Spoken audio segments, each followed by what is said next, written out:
কাৰো বিৰুদ্ধে ব্যৱস্থা লোৱাৰ পক্ষপাতি নহয়। মোৰ কথাটো হ'ল যে সাংবাদিকতাটো এটা পবিত্ৰ বৃত্তি, ইয়াৰ লগত মিক্স হ'ব নালাগে, ইমানেই কথা, বাকীটো একো কথা নাই।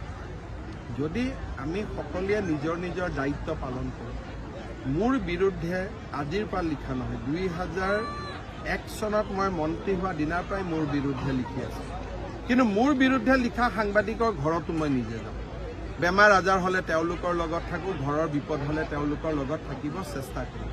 কিন্তু যদি সাংবাদিক হৈ মই সাংবাদিকতাৰ বাহিৰৰ কাম কৰোঁ, তেতিয়াহ'লেতো আইন সকলোৰে সমান। মই যদি আজি মুখ্যমন্ত্ৰী হৈ কাৰোবাৰ মাটি দখল কৰিব যাওঁ, মোকোতো এৰেষ্ট কৰিব ন পুলিচে। গতিকে আইন সকলোৰে ক্ষেত্ৰত সমান।